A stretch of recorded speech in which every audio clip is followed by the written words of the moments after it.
Friends good afternoon, स्वागत है आपका सरकारी रिजल्ट जॉब.com में। फ्रेंड्स, जैसा कि हम अभी क्रम में लिए हुए हैं कि जो C-TET है उसके लिए हम EVS का जो कि NCERT के पैटर्न पे बेस्ड है उससे क्वेश्चन लगातार आपको कराए जा रहे हैं, जो कि आपके एग्ज़ाम में 100% वहीं से EVS में क्वेश्चन आने वाले हैं। तो आज हम पढ़ेंगे, जैसा कि आपको पहले क्लासेस में बताया गया था पेड़ पौधों के बारे में, तो उससे जुड़ी हुई कुछ चीज़ें अभी बाकी हैं वो बता करके फिर एनिमल्स के बारे में आपको बताए जाएंगे जो कि आपसे पूछे जाते हैं एग्जाम में। तो है कि पादपों में परिस्थिति अनुकूलन, यानी कि अनुकूलन का क्या मतलब होता है, यानी कि पौधे वहीं पे जिस जगह के अनुकूल होंगे वहाँ पे उस तरीके के पौधे उगेंगे। जैसे कि मरुस्थलीय क्षेत्रों में जिनमें पानी की बहुत ज़्यादा कमी होती है, तापमान बहुत अधिक होता है, तो वहाँ पे हर एक पौधे नहीं उगते हैं। जैसे कि हम लोग के वहाँ जब समुद्र होता है यानी कि समान तापमान होता है, यानी कि गर्मी ठंडी सब मतलब कि एक बैलेंस बना के होता है, तो यहाँ पे आम के, अमरूद के, अनेक तरीके के बाग बगीचे देखे जाते हैं। जबकि मरुस्थलीय क्षेत्रों में ऐसा नहीं होता है, वहाँ पे तापमान इतना अधिक होता है और पानी की इतनी कमी होती है कि वहाँ पे कटीली झाड़ियाँ उगती हैं, कटीले पेड़ पौधे उगते हैं, जिनमें जैसे कि आप कैक्टस कह सकते हैं, जिसको नागफनी भी बोला जाता है। तो इस तरीके के पौधे उगते हैं। तो ऐसा आपको एग्जाम्पल देके बोलता है कि निम्न में से ये पौधा कौन सा जलोद्भिद है। तो आपको जब पता रहेगा कि किनको जलोद्भिद कहा जाता है, आप सारी चीज़ें जान रहे हैं, लेकिन ये नहीं पता है कि किसको जलोद्भिद कहा जाता है, किसको मरुभिद कहा जाता है, किसको समोद्भिद कहा जाता है, तो आप कैसे उसका जो है कि आंसर दे पाएंगे। तो यहाँ पे एक नज़र देख लेते हैं कि किन पौधों को क्या क्या कहा जाता है, कौन से पौधे किस जगह उगते हैं, तो उनको कौन सा नाम दिया जाता है। तो इसमें पहला है कि जलोद्भिद पौधे, यानी कि हाइड्रोफाइट्स। नाम से पता चल रहा है जल है तो हाइड्रो हो गया, तो हाइड्रोफाइट्स है। तो जो पौधे अधिक जल वाले स्थानों पर उगते हैं उनको जलोद्भिद पौधे कहा जाता है। जैसे कि कौन सा हो गया, लोटस हो गया, लोटस का नाम दे दे, या फिर जलकुंभी होता है, पानी में बहुत अधिक उगता है तो जलकुंभी होगा। इस तरीके के पौधे, जो भी पौधे पानी में उगते हैं उनको आप जलोद्भिद कह सकते हैं। अब इसमें नेक्स्ट आता है कि समोद्भिद किसको कहते हैं, जिसको मेसोफाइट बोलते हैं इंग्लिश में। तो समोद्भिद किसको बोला जाता है, तो यहाँ पे नाम से ही पता चल रहा है, यहाँ पे जल से पता चल रहा था कि ये पौधे कहाँ उगते हैं, ये पौधे जल में उगते हैं, अधिक जल वाले स्थान पर उगते हैं।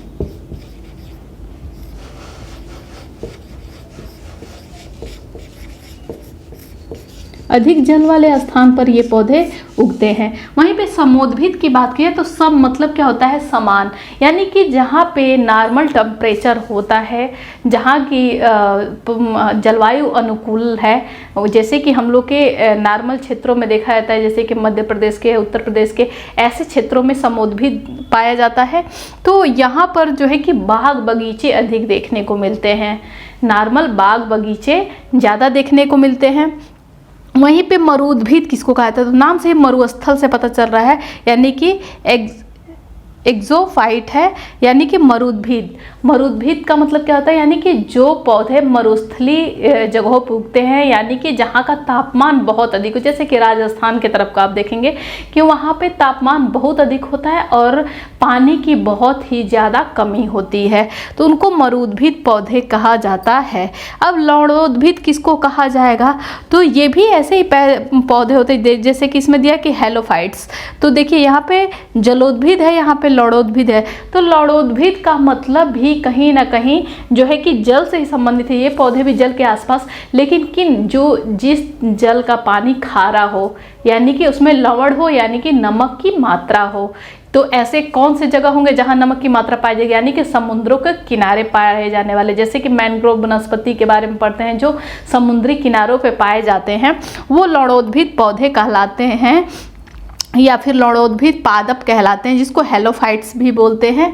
और जो सामान्य जल के किनारे अधिक जल में उगते हैं उनको जलोद्भिद पौधे कहा जाता है। तो इस तरीके से आपके ऑप्शन में जो भी आता है आप जानेंगे कि निम्न में से किसको क्या कहा जाता है, तो आप वहां से आंसर सही कर ले जाएंगे और इसमें से एक क्वेश्चन आपके EVS में जरूर आता है। आइए हम नेक्स्ट देख लेते हैं इसमें। अब आइए नेक्स्ट हम देखते हैं बीज के बारे में। आपके एग्ज़ाम में बीज से भी बहुत सारे क्वेश्चन आते हैं, अलग अलग जो है कि टाइप से पूछे जाते हैं। बीज में एक तो सबसे ज़्यादा प्रसिद्ध क्वेश्चन है कि निम्न में से किन फलों में या सब्जियों में बीज पाए जाते हैं, या फिर कौन से सब्जियां, या फिर नाम दिया रहेगा निम्न, इनमें से कौन से बीज हैं वो आपको छांटना होगा। उसके बाद से आता है ये कि इसकी मतलब कैसे प्राचीन समय में किस तरीके से हम जो है कि बीज को एकत्र करके रखते थे, कैसे वो लंबे टाइम तक उसको रख पाते थे। तो इस पे एक एक नंबर के क्वेश्चन इस पे बन ही जाते हैं। तो यहाँ पे बीज में सबसे पहले ये जानिए कि पहले के समय में किस तरीके से इसका संरक्षण किया जाता था, किस तरीके से इसको रखा जाता था। तो प्राचीन समय में सूखी लौकी, जब लौकी बड़ी हो जाती है, सूख जाती है, तो उसके अंदर बिल्कुल खोखला हो जाता था। तो उसमें क्या करते थे प्राचीन समय में कि सूखी जो लौकी होती थी उसमें बीज का संग्रहण करके, यानी कि उसको इकट्ठा रख करके ऊपर से मिट्टी का लेप लगा देते थे और उसके अंदर बीज डाल करके और उसमें सूखी नीम की पत्तियां डाल दी जाती थी। नीम की पत्तियां किस लिए डाली जाती थी? ताकि उसमें कीड़े ना लगे, कीड़ों से बचाने के लिए। तो आपके में क्वेश्चन आता है, ये आ जाता है कि निम्न प्राचीन समय में बीज में निम्न में से किसकी पत्तियां डाली जाती थी? तो किसकी डाली जाती थी? नीम की डाली जाती थी। और किस लिए डाली जाती थी ये भी पूछ सकता है। तो कीड़ों से बचाने के लिए। देखा कि निम्न में से किसका लेप लगा करके प्राचीन समय में बीज को लौकी के अंदर रखा जाता था? तो मिट्टी का लेप ऊपर से लगा करके उसको रखा जाता था। तो आप सोचेंगे कि ऐसे नॉर्मल क्वेश्चन, तो ऐसे ही क्वेश्चन आते हैं क्योंकि ये आपके एनसीईआरटी पे बेस्ड है और किसी भी एग्जाम में 40% तक क्वेश्चन ऐसा पूछता है जो सामान्य होता है। उसके बाद से 40 से जब ऊपर उठने लगता है तब उस क्वेश्चन का स्टैंडर्ड बढ़ता जाता है। तो नॉर्मल भी क्वेश्चन आपको आने चाहिए किसी भी चीज़ को, क्योंकि एक एक नंबर हमारा यहाँ पे बहुत ही ज़्यादा इंपॉर्टेंट होता है। तो बीज के बारे में पहला तो ये हो गया कि प्राचीन समय में इसको रखा कैसे जाता था। तो इसको सूखी लौकी के अंदर रखा जाता था, नीम की पत्तियां डाल करके, और ऊपर से मिट्टी का लेप लगा दिया जाता था जिससे कि वो लंबे समय तक जो है कि उसका संरक्षण हो सके। अब नेक्स्ट आता है कि बीज कैसे एक जगह से दूसरे जगह जाता है। जब देखते हैं कि बीज कभी एक जगह से दूसरी जगह, कहीं देखते हैं आपकी कहीं कहीं किसी चीज़ की बुआई नहीं हुई होती है, गेहूं का खेत है, उसमें कहीं कहीं एक आध जगह आपको सरसों के भी पौधे देखने को मिल जाते हैं। तो कहाँ से आते हैं?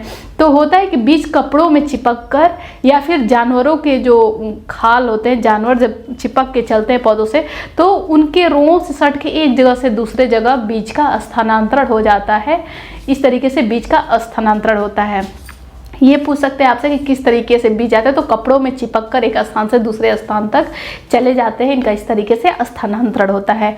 थर्ड पॉइंट इसमें ये आता है कि सोयाबीन के बारे में आता है कि देता है कि निम्न में से किसकी फलियां पककर फट जाती हैं और बीज उनसे अलग हो जाते हैं।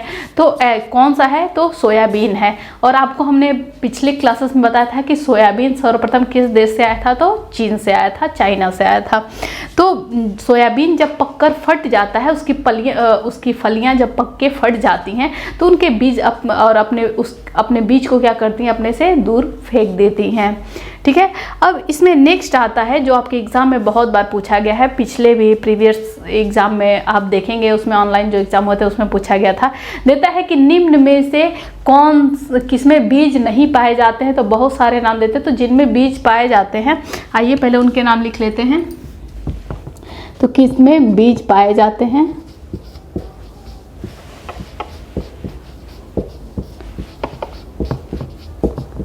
बीज पाए जाते हैं किसमें? तो इसमें क्या क्या हो जाएगा? भिंडी हो जाएगा, भिंडी हो गया, करेला हो गया, नाशपाती हो गया, खीरा हो गया, और एक थोड़ा अलग रहता है चीकू। बहुत सारे लोग चीकू में कंफ्यूज होते हैं। तो चीकू यही आपके ऑप्शन में दिया रहता है कि निम्न में से नहीं है। तो जिनमें है उसको आप देखे रहेंगे। तो सामान्यतः सब लोग जानते हैं, क्योंकि सब लोग इन सब्जियों का सेवन करते हैं, तो उनको पता है कि भिंडी में, करेला में, नाशपाती में, खीरा में, चीकू इत्यादि में बीज पाए जाते हैं। ठीक है। यहाँ पे टमाटर भी लिख सकते हैं, ऑप्शन में टमाटर भी आ जाता है। तो इनमें क्या होता है कि इनमें बीज पाए जाते हैं। नेक्स्ट इसमें एक ये आ जाता है, इनमें तो बीज पाए जाते हैं, लेकिन अगर देखें निम्न में से कौन बीज है, तो गेहूं जो है कि गेहूं हम खाते भी हैं, उसका बीज के रूप में भी उसका ज्यों का त्यों उपयोग करते हैं। तो कौन कौन सी चीज़ें ऐसी हैं? तो काली मिर्च। डायरेक्ट देखिए आपके एनसीईआरटी में बहुत सारे ऐसी सब्जियां हैं जिनका जो है कि जिनमें बीज पाए जाते हैं, लेकिन आपके एनसीईआरटी में स्पेशली ऐसे दिया हुआ है। और आश्चर्य की बात है कि इन्हीं सब्जियों में घुमा फिरा के पूछता है, इन 3 ऑप्शन को देगा, एक का देगा कि निम्न में से किसमें बीज नहीं पाया जाता है। तो आपको जब पाया जाता है जो पता है, तो नहीं पाया जाता है वो आप अपने आप छांट लेंगे, या फिर कॉमन सेंस लगा करके भी हम बता सकते हैं कि किन सब्जियों में जो है कि बीज नहीं पाए जाते। लेकिन कुछ कुछ नाम ऐसे आ जाते हैं जिनका थोड़ा टफ होता है, तो ये हम देख लेंगे क्योंकि ये आपके एनसीईआरटी में दिया हुआ है, ठीक है। तो इससे बाहर नहीं आता है, ये एक सी टेट की ये विशेषता है कि वो अपने पैटर्न से कभी बाहर नहीं जाता है। अब है कि कौन से निम्न में से देगा कि कौन से बीज हैं, तो काली मिर्च जो होता है, काली मिर्च हो गया, जिसको क्या बोलते हैं, ब्लैक पेपर भी बोलते हैं, ब्लैक पेपर भी बोलते हैं। दूसरा क्या हो गया, सौंफ हो गया। सौंफ को भी ज्यों कहते हो बीज के रूप में उपयोग भी करते हैं, उसका खाने में भी यूज लाते हैं, तो सौंफ हो गया, इसको फेनल बोलते हैं। और तीसरा क्या हो गया, गेहूं हो गया। ये आपके एनसीईआरटी में 3 नाम दिए हुए हैं और क्वेश्चन इनसे ही बनना अगर होता है तो इनसे ही ज्यों का त्यों बनता है। तो गेहूं हो गया, काली मिर्च हो गया, सौंफ हो गया, आदि ये बीज होते हैं। इनमें बीज नहीं पाए जाते हैं, ये बीज होते हैं। ये क्या होते हैं, बीज होते हैं।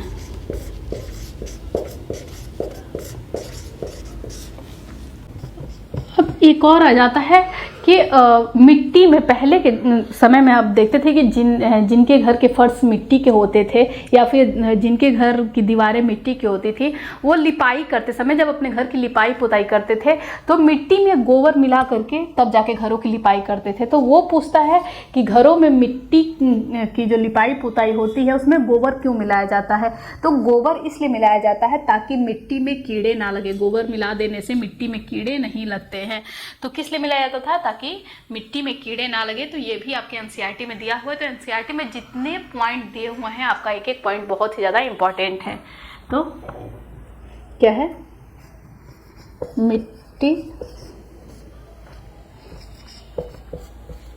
मिट्टी में कीड़े ना लगे, इसके लिए मिट्टी में क्या मिलाया जाता है, गोबर मिलाया जाता है।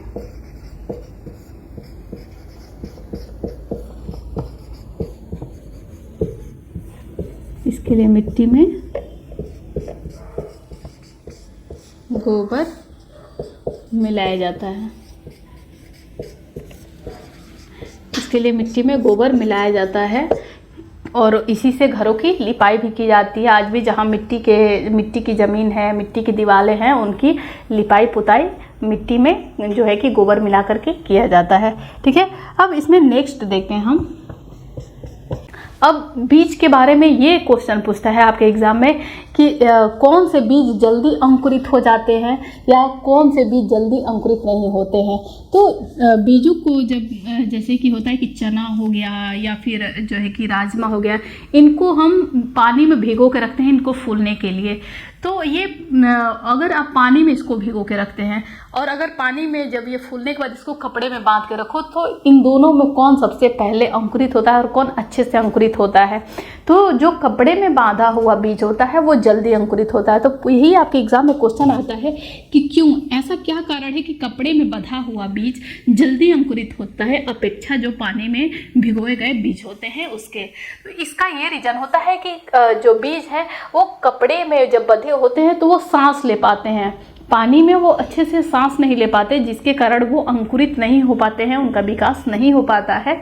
और जो कपड़े में बंधे होते हैं वो अच्छे से सांस ले सकते हैं, इसलिए वो जल्दी अंकुरित हो जाते हैं। अब ये भी क्वेश्चन आता है यदि कोई बीज कपड़े में बंधा हुआ है और अंकुरित नहीं होता है तो इसका क्या कारण हो सकता है। तो इसका ये कारण हो सकता है कि या तो बीज क्षतिग्रस्त हो, यानी कि बीज अगर कहीं से कटा होगा, जैसे कि कहते हैं कि खराब हो गया, कीड़े लग जाते हैं। कभी चना आप भिगोएं, उसमें अगर कीड़े लगे हैं तो आप उसको बांधेंगे तो अंकुरित नहीं होगा। अगर आप उसको जैसे कि हम खेत में जब खेती करने के लिए बीज डालते हैं तो उसमें अच्छी से अच्छी क्वालिटी का बीज डालते हैं। क्यों? क्योंकि अगर हम ऐसा डालें जिसमें ऑलरेडी कीड़े लगे हों, वैसा अगर गेहूं का हम उपयोग कर रहे हैं खेत बोने में, तो बिल्कुल वो होगा ही नहीं। क्यों? क्योंकि उसमें कुछ ऐसा है ही नहीं, उसमें जान ही नहीं है तो वो कहाँ से उगेगा। तो इस तरीके से अगर बीज भी कोई ऐसा है जो सड़ा है या फिर उसमें कीड़ा लगा हुआ है या फिर क्षतिग्रस्त है, अगर वो कटा पिटा है, ठीक है, अगर थ्रेसिंग करते समय अनाज से उसको उसकी बालियों से अलग करते समय वो कट गया है तो भी वो अंकुरित नहीं होगा, ठीक है। तो इसमें देता है कि कपड़े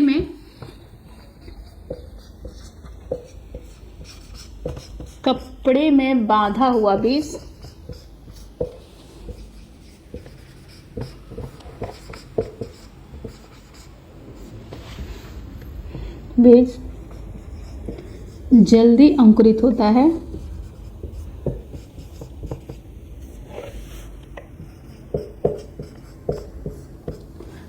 जल्दी अंकुरित होता है, पानी में भिगोए बीज की अपेक्षा। पानी में भिगोए बीज की अपेक्षा। यहाँ तो समान है, यहाँ तो आपसे क्वेश्चन ही पूछता है क्यों होता है, ये आपको जानना जरूरी है। तो क्योंकि कपड़े में बीज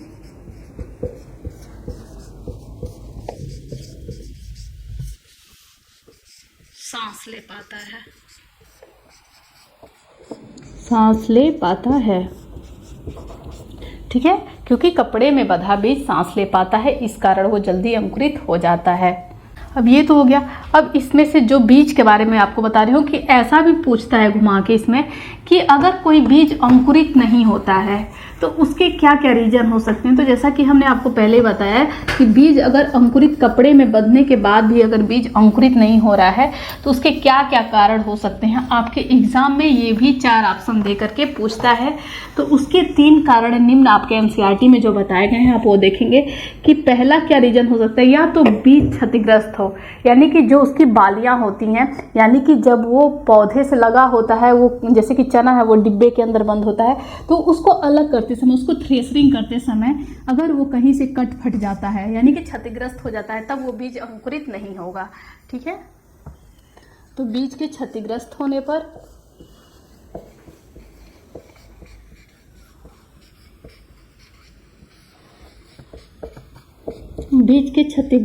पर दूसरा क्या है, दूसरे नंबर पे पॉइंट आता है कि बीज में कीड़े लगने पर,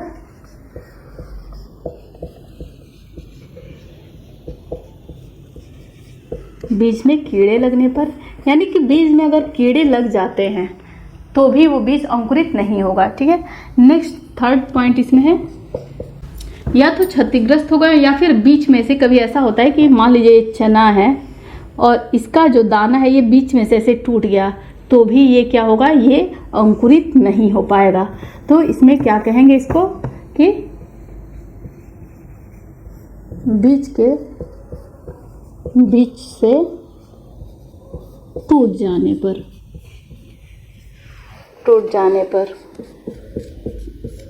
इसके अलावा कोई और ऑप्शन देता है तो आप उसको जो है कि सही करेंगे। देगा कि निम्न में से किसके कारण बीज अंकुरित नहीं होंगे। एक ही ऑप्शन ये दे दिया, 3 अलग अलग दे दिया, तो आप इसको करेंगे। इस तरीके से आप क्वेश्चन आपके पूछे जाते हैं। आइए अब इसमें नेक्स्ट देखते हैं। अब नेक्स्ट टॉपिक जो है आपका बहुत ही ज़्यादा इंपॉर्टेंट है, ये भी आपके एग्जाम में ज़रूर पूछा जाता है। तो वो नेक्स्ट टॉपिक है ग्रेगर जान मेंडल के बारे में। ग्रेगर जान मेंडल ने जो है कि मटर के पौधे पे अपना रिसर्च किया था। तो पहला क्वेश्चन तो यही बन जाता है कि निम्न में से किस वैज्ञानिक ने मटर के पौधे पर या फिर आनुवंशिकता पे अपना रिसर्च किया था, हेरिडिटी पे अपना रिसर्च किया था। तो वो कौन थे, ग्रेगर जान मेंडल थे। या फिर ये पूछ के आया था कि ग्रेगर जान मेंडल ने निम्न में से किस पौधे पर आनुवंशिकता का जो है कि एक्सपेरिमेंट किया था। तो किसके पौधे पर, मटर के पौधे पे किया था। तो ये दोनों अपने एक दूसरे में बहुत ही ज़्यादा इम्पॉर्टेंट हैं। ग्रेगर जान मेंडल का, ग्रेगर मेंडल इन्होंने किस पे रिसर्च किया था। तो इनका जन्म सबसे पहले 1822 ईस्वी में एक गरीब किसान परिवार में हुआ था। ये इनके बारे में थोड़ा बहुत जान लीजिए। और उसके बाद है कि इन्होंने पूछता एग्जाम में क्या है कि किस पौधे पे किया था। तो पौधा कौन सा था जिस पे इन्होंने रिसर्च किया था, तो वो पौधा था मटर का पौधा। और इन्होंने किस पे रिसर्च किया था, तो आनुवंशिकता पे। किस पे किया था,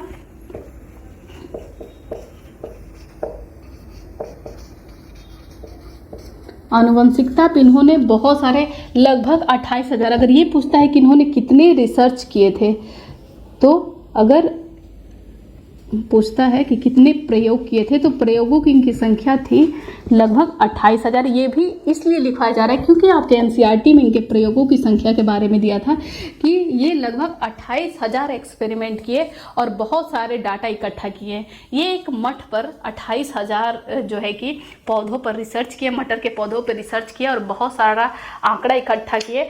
उस आंकड़े के बेस पे इन्होंने आनुवंशिकता के बारे में 3 महत्वपूर्ण बातें कही कि मटर के पौधे में 3 जो है कि क्वालिटियाँ देखी गई, और वो भी कब 2-2 जोड़ी लेकर के इन्होंने एक्सपेरिमेंट किया। जब तो क्या किया, तो इन्होंने एक्सपेरिमेंट के बाद ये कहा कि बीज जो हैं कि अगर उनकी क्वालिटी देखी जाए तो 2 तरह के होते हैं, या तो बीज चिकना होगा या फिर खुरदुरा होगा।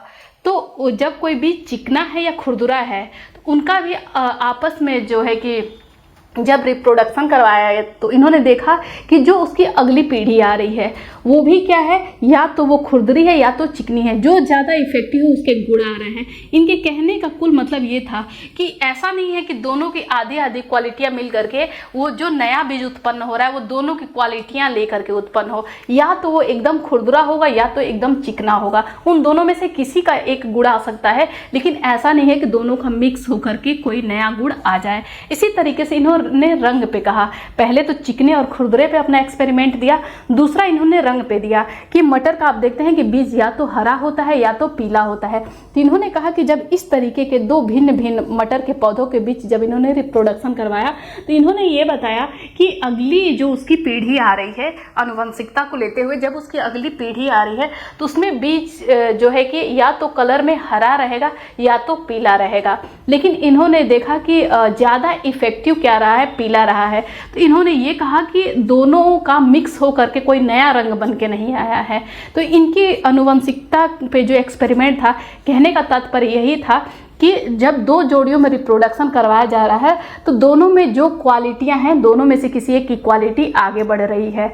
ऐसा नहीं हो रहा है कि दोनों की आधी आधी क्वालिटी मिल करके, जैसे कि बीज का चिकना और खुरदरा होना, दोनों मिक्स होकर के ऐसा नहीं हो रहा है कि बीज आधा चिकना है आधा खुरदरा है। नहीं, या तो अगली पीढ़ी में या तो बिल्कुल चिकना होगा या तो खुरदरा होगा, और इसी चीज़ को लेकर के वो आगे बढ़ता रहेगा। दूसरा रंग पे बताया, पीला और हरा रंग पे, कि 2 पौधों जो है कि 2 बीजों के बीच जब इस तरीके का रिप्रोडक्शन कराया जाता है हरे और पीले के बीच में, तो या तो बीज जो उसकी अगली जनरेशन है, अगली जो पीढ़ी है, या तो पीले कलर की या तो हरे कलर की है। लेकिन मैक्सिमम इन्होंने पीले कलर का देखा था, यानी कि जो ज़्यादा इफेक्टिव है वो आगे ज़्यादा आ रहा है। थर्ड चीज़, इन्होंने लंबाई के बारे में देखा कि जब जो है कि एक पौधे या तो नाटे होते हैं, अगर नाटे और लंबे 2 किस्म के पौधों का आपस में इन्होंने रिप्रोडक्शन करवा के देखा, तो उसमें भी ये देखा कि ऐसे कोई भी उसकी अगली पीढ़ी नहीं थी जो मिडिल हो। उसमें था कि या तो एकदम छोटे थे पौधे या तो लंबे थे। तो इन्होंने कुल मिला जुला के यही कहा कि कुछ मिक्स जो है कि उसका मिक्स गुण जो है कि आगे नहीं बढ़ता है, उन दोनों में से किसी एक गुण को लेकर के वो पीढ़ी आगे बढ़ती है। इस तरीके से ग्रेगर जॉन मेंडल में इसके बारे में बहुत ही महत्वपूर्ण बात कही। तो ये 3 गुण आपको एग्जाम में आते हैं। पहला किस पे कहा था? पहला इसमें कहा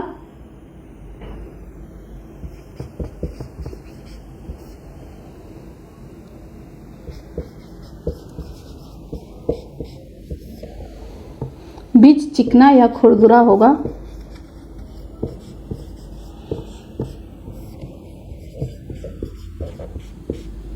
बीज चिकना या खुरदुरा होगा। कहने का मतलब ये था कि अगर एक चिकना बीज आप ले रहे हैं, बिल्कुल चिकना बीज ले रहे हैं, और एक खुरदुरा ले रहे हैं, तो ऐसा बिल्कुल नहीं हो सकता कि कुछ ऐसा बीज बन के तैयार हो जो आधा चिकना आधा खुरदुरा हो। ऐसा नहीं होगा।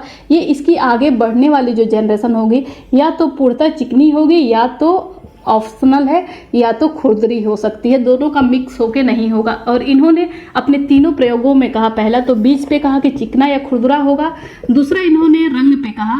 रंग पे क्या कहा कि बीज अगर हरा या पीला है तो उसकी आगे आने वाली जनरेशन या तो हरी होगी या तो पीली होगी।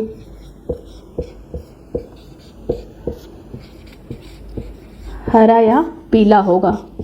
पूरी चीज़ें नहीं लिख रही हूँ, बस आपको चीज़ें यही समझनी है कि अगर बीज हरा या पीला है, दोनों के बीच में आप आपस में रिप्रोडक्शन करवाया जा रहा है तो आगे या तो हरा जाएगा या तो पीला जाएगा, लेकिन इनके प्रयोग में सबसे ज़्यादा पीला कलर मिला। तो इन्होंने ये भी कहा कि जो सबसे ज़्यादा इफेक्टिव होता है, यानी कि माँ बाप हैं उनमें अगर पिता माँ सामान्य IQ लेवल की है और पिता अधिकतर एकदम उसका IQ लेवल बहुत हाई पे है, तो अगर बच्चा जन्म लेता है तो उसकी IQ लेवल जो सबसे ज़्यादा इफेक्टिव होगा, माँ का जो सामान्य चीज़ें होती हैं वो बच्चे में ना जा करके जो चीज़ें या तो ज़्यादा अच्छी हो या ख़राब हो, लेकिन जो सबसे ज़्यादा इफेक्टिव होती हैं वो गुड में भी हो सकती हैं, बैड हैबिट्स में भी हो सकती हैं, उस चीज़ को लेकर के आगे की जनरेशन पैदा होती है। तो यही चीज़ यहाँ पे कहा गया है। थर्ड चीज़ इसमें कहा गया है लंबाई को लेकर के कि बीज अगर लंबा हो या नाटा हो, लंबा या नाटा हो, तो आने वाली जनरेशन में ऐसा नहीं होगा कि जो मटर की लंबाई इन्होंने देखी, इन्होंने ऐसा कभी नहीं देखा कि बीच जो उसके आगे आ रही है जनरेशन उसमें कोई मीडियम का मिले, या तो एकदम उनको छोटे कद का पौधा मिला या तो उनको लंबी कद का पौधा मिला। तो इस तरीके से ग्रेगर जॉन मेंडल के द्वारा दी गई ये मटर के पौधे पे रिसर्च किए। अगर ये देता है कि मटर के पौधे पे आनुवंशिकता के लिए रिसर्च कौन किया, तो ग्रेगर जॉन मेंडल थे। इन्होंने मठ पे कितने प्रयोग किए थे, लगभग तो 28,000 इन्होंने प्रयोग किया था। और बीजों के बारे में इन्होंने बताया कि बीज चिकना या खुरदुरा होगा। अगर दो अलग अलग बीजों को लिया जाता है, चिकना और खुरदुरे को, तो आगे जा करके या तो चिकना होगा या तो खुरदुरा होगा। उसी तरीके से हरा पीला के बारे में भी कहा। उसी तरीके से जो है कि उसकी लंबाई, मटर के पौधे की लंबाई को लेकर भी इन्होंने टिप्पणी की कि यदि अगर बीज लंबा और नाटा दोनों को आपस में रिप्रोडक्शन कराया जाता है तो बीज जो पौधे होंगे या तो अधिक लंबे होंगे या तो अधिक छोटे होंगे, वो मध्यम नहीं होंगे। ये इनका अपना अवयव था। अब इसमें नेक्स्ट पॉइंट है प्रकाश संश्लेषण। ये भी बहुत ज़्यादा इंपॉर्टेंट होता है। बचपन में हम सबने बहुत ही ज़्यादा प्रकाश संश्लेषण के बारे में पढ़ा है, लेकिन इसमें छोटी छोटी चीज़ें ऐसी होती हैं घुमावदार जहाँ पे हम गलतियाँ कर जाते हैं। तो एक बार प्रकाश संश्लेषण को भी अच्छे से देखते हैं। तो प्रकाश संश्लेषण में क्या होता है, हम सामान्यतः जानते हैं कि प्रकाश संश्लेषण की क्रिया में पौधे अपने लिए भोजन बनाते हैं। वो किस तरीके से बनाते हैं, उसी का प्रोसेस प्रकाश संश्लेषण कहलाता है। तो इसमें कुछ महत्वपूर्ण टॉपिक होते हैं। पहले कि पौधों का खाना बनता कहाँ है, किस जगह बनता है, तो पौधों की पत्तियां उनके फैक्ट्री के समान होती है। फैक्ट्री का कहने का क्या मतलब है, यहाँ पे आपको पहली लाइन दिख रही हो कि पत्तियां पादप की खाद्य फैक्ट्रियाँ होती है। पादप मतलब पौधे, तो पत्तियां जो होती हैं उसकी खाद्य फैक्ट्री, यानी कि फैक्ट्री में जहाँ चीज़ें बनती हैं, यानी कि खाद्य मतलब खाने वाली सामग्री, यानी कि रसोई घर। जिस तरीके से हम रसोई घर हमारे घर में होता है, उस तरीके से पौधों के लिए खाना कहाँ बनता है, उनकी पत्तियों में बनता है। सेकंड आप देखेंगे कि पॉइंट है कि जल एवं खनिज वाहिकाओं द्वारा पत्तियों तक पहुंचाए जाते हैं। यानी कि देखिए जो है कि मान लीजिए कि एक पौधा यहाँ पे ऐसे आपको दे रहा है। मान लीजिए कि ये सनफ्लावर का पौधा है। यहाँ पे आप देख सकते हैं कि यहाँ पे सनफ्लावर का पौधा है और इसमें प्रकाश संश्लेषण की क्रिया को अगर समझाई जाए आपको कि इसमें किस तरीके से होता है, तो समझिए कि ये इसकी पत्तियाँ हैं, जहाँ पे ये पत्तियाँ जो है कि खाना बनाती हैं, और ये ऐसे होती हैं, इसकी डंडियाँ इस तरीके से होती हैं। तो आप देखेंगे कि पौधों में जो है कि ये दिया है कि जल एवं खनिज वाहिकाओं द्वारा पत्तियों तक पहुँचाए जाते हैं। तो इसमें पतली पतली संरचनाएं होती हैं, इन्हीं के द्वारा जो है कि जल और खनिज पौधे बनाएंगे कैसे, तो इनके उसके लिए क्या क्या चाहिए इनको, तो इनको जल चाहिए, खनिज चाहिए और सूर्य का प्रकाश चाहिए। इन तीन चीज़ों से वो प्रकाश संश्लेषण के प्रोसेस को आगे बढ़ाता है। तो इन पत्तियों में ही बनता है भोजन। तो इसमें है कि इसको यहाँ तक जल और खनिज किसके द्वारा पहुँचाया जाता है, ये क्वेश्चन पूछेगा। तो विसिल यानी कि वाहिकाओं द्वारा। तो आपका इसमें इंपॉर्टेंट है कि वाहिकाओं द्वारा, जल और खनिज वाहिकाओं द्वारा पत्तियों तक पहुंचाया जाता है, ठीक है, जिसको वाहिकाओं को विसिल भी बोलते हैं। नेक्स्ट आपका इसमें है कि ये वाहिकाएं नली के समान होती हैं तथा जड़, शाखा, तना आदि में फैली होती हैं। आप देखेंगे कि जो ऐसे पत्तियां निकली होती हैं, आपने कभी धूप में इनको लेके देखा होगा कि इसमें ऐसे पतली पतली संरचनाएं दिखती हैं इन पत्तियों में। यही क्या होती है, यही हमारी वाहिकाएं होती हैं, यही हमारे वेसल होते हैं इन पत्तियों के, जो इसके अंदर तक जो है कि खनिजों को पहुंचाते हैं। और जिस तरीके से हमारे शरीर के अंदर जो होता है नसें होती हैं, नसों के अंदर ब्लड का सर्कुलेशन होता है जिससे कि हम चलते हैं, उसी तरीके से ये नसों का काम करती हैं। और ये जो है कि पत्तियों में और फूल की डंठलियों तक या फिर जड़ों में भी अलग अलग स्थानों पर ये फैली रहती हैं। और जो है कि यहाँ से खनिज को लेके जाती हैं, जल को लेके जाती हैं और पत्तियों तक पहुँचाने का काम कौन करती हैं? वाहिकाएं करती हैं, यानी कि वेसल करती हैं। ठीक है, और नली के समान होते हैं। ये किसके समान? अगर संरचना के बारे में आपसे पूछते हैं कि वाहिकाएं होती कैसे है, तो नली के समान होती हैं और जड़, शाखा, तना हर जगह तक फैली होती हैं। जिस तरीके से हमारे बॉडी में नसें हर जगह फैली हुई हैं, उसी तरीके से ये भी फैली हुई हैं। और ये पत्तियों का पूछता है कि ये पत्तियां हरी क्यों होती हैं और पत्तियां जो है कि पीली क्यों पड़ जाती हैं कभी कभी। तो है कि इसमें एक जो है कि हरा वर्णक पाया जाता है, जिसको पिगमेंट इंग्लिश में बोलते हैं। उसको हरा वर्णक वो क्या होता है? तो क्लोरोफिल होता है। उस क्लोरोफिल के कारण इन पत्तियों का रंग हरा होता है। तो इस हरे वर्णक होता है जिसे कि हम क्या बोलते हैं? क्लोरोफिल कहते हैं, जिसके कारण पत्तियों का रंग हरा होता है। और हरा होने का मतलब कि पत्तियां यहाँ पे क्या है? स्वस्थ है। वो सूर्य की उपस्थिति में जो है कि अच्छा, सूर्य की उपस्थिति इस क्लोरोफिल का क्यों बताया जा रहा है? क्या कारण है? ये क्लोरोफिल जो है सूर्य से आने वाली ऊर्जा का संचरण करता है, उसका जो है कि उसका संग्रहण करता है, यानी उसको इकट्ठा करके पत्तियों को देता है। पत्तियों में चूंकि ये हरा रंग देखते हैं, ऐसा तो नहीं है कि फूलों में भी आप हरा रंग देखते हैं। ये रंग पत्ती जो है कि पेड़ पौधों के डंठलों में पाया जाता है और उनकी पत्तियों में पाया जाता है। सबसे ज़्यादा पत्तियों में पाया जाता है। अगर किसी पेड़ का जो तना है अगर वो ब्राउन कलर का भी हो, लेकिन उसकी पत्तियाँ आपको हरी दिखती हैं, तो क्यों? क्लोरोफिल के कारण दिखती हैं। उस क्लोरोफिल का कारण क्या होता है? उस क्लोरोफिल का कारण यही है कि सूर्य से जो ऊर्जा निकलती है, उस ऊर्जा को जो है कि उस ऊर्जा का संग्रहण करती है इन पत्तियों में, और उसी जब ऊर्जा का संचरण कर लेती है, यानी कि हम किसी भी चीज़ को अपने रसोई घर में हम हर एक व्यवस्था कर लें, अनाज ला करके रख दें, पानी ला करके रख दें, लेकिन अगर कोई हमारे पास ईंधन नहीं है, यानी कि अगर हमारे पास गैस अवेलेबल नहीं है, स्टोव अवेलेबल नहीं है, या फिर मिट्टी का जो है कि चूल्हा और उसको जलाने के लिए लकड़ी अवेलेबल नहीं है, तो हम खाना हर एक चीज़ रहते हुए भी नहीं बना सकते हैं। सेम वही प्रोसेस होता है कि अगर क्लोरोफिल ना हो तो वहाँ पे पौधे अपना हर एक चीज़ रहते हुए, खनिज रहते हुए, जल रहते हुए अपना भोजन वहाँ पे नहीं बना पाएंगे। तो यहाँ पे ये ऊर्जा का संग्रहण करती है और नीचे से जड़ों से वाहिकाएं जो है कि खनिज और जल को लेके आती हैं, तब जाकर के पत्तियां जो है कि खाद्य फैक्ट्री के रूप में यहाँ पे भोजन तैयार करती हैं, और भोजन तैयार करने के बाद पौधे के हर एक अंग में इसको भेजने का कार्य वाहिकाएं कर देती हैं। इस तरीके से प्रकाश संश्लेषण की क्रिया होती रहती है। इसी को क्या बोलते हैं? हम प्रकाश संश्लेषण की क्रिया बोलते हैं। यानी कि देता है कि पौधे किस किस चीज़ की उपस्थिति बनाते हैं। एक और चीज होता है कि कार्बन डाइऑक्साइड। यहाँ पे कार्बन डाइऑक्साइड का तो देता है कि किस किस चीज की उपस्थिति में प्रकाश संश्लेषण की क्रिया होती है। तो प्रकाश संश्लेषण के लिए क्या क्या चीज चाहिए?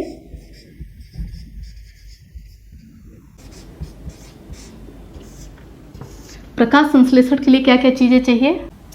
तो इस प्रकाश संश्लेषण की क्रिया में क्या क्या चीजें जरूरी होती हैं? तो वाटर है, खनिज है, और क्या है? कार्बन डाइऑक्साइड है। और इन सब का प्रोसेस किसके उपस्थिति में होता है? तो सूर्य के प्रकाश की उपस्थिति में, यानी कि क्लोरोफिल आप कह सकते हैं। यहाँ पे क्या कह सकते हैं कि क्लोरोफिल की उपस्थिति में ये सारा प्रोसेस क्या होता है? प्रकाश संश्लेषण कहलाता है। तो आपको पूछता है कि क्या प्रकाश संश्लेषण की क्रिया में कौन कौन सी चीज़ें जरूरी होती हैं? तो क्या है? हाइड्रोजन है, खनिज है, कार्बन डाइऑक्साइड है। और ये देखिए किसकी उपस्थिति में प्रकाश संश्लेषण की क्रिया होती है, तो आप लिखेंगे कि क्लोरोफिल की उपस्थिति और सूर्य के प्रकाश की उपस्थिति में प्रकाश संश्लेषण की क्रिया होती है। तो ये एक चीज़ आप ध्यान रखेंगे। अब हमने देख लिया प्रकाश संश्लेषण क्रिया, और यहाँ पर पौधों के बारे में ईवीएस में जितने भी पौधों को लेकर के जितने भी टॉपिक्स थे यहाँ पे आपके कंप्लीट हो गए। अब नेक्स्ट जो आपका क्लास रहेगा वो एनिमल्स के बारे में रहेगा। ईवीएस में जिन भी एनिमल्स के बारे में आपके एनसीईआरटी में बताया गया है, जो भी आपके क्वेश्चन जो भी आपके एग्जाम में बार बार रिपीटेड है, वो सारे आपके एनिमल के लिए क्वेश्चन करा दिए जाएंगे। पौधों के बारे में इतना ही था, इससे ज़्यादा आपको पढ़ने की कोई ज़रूरत नहीं है। आई होप कि आपको ये क्लासेस बहुत ही पसंद आई होंगी। अगर पसंद आती हैं तो प्लीज़ लाइक करें, अगर सब्सक्राइब ना किए हो तो सब्सक्राइब करें और ज़्यादा से ज़्यादा शेयर करें। Thank you for watching this video.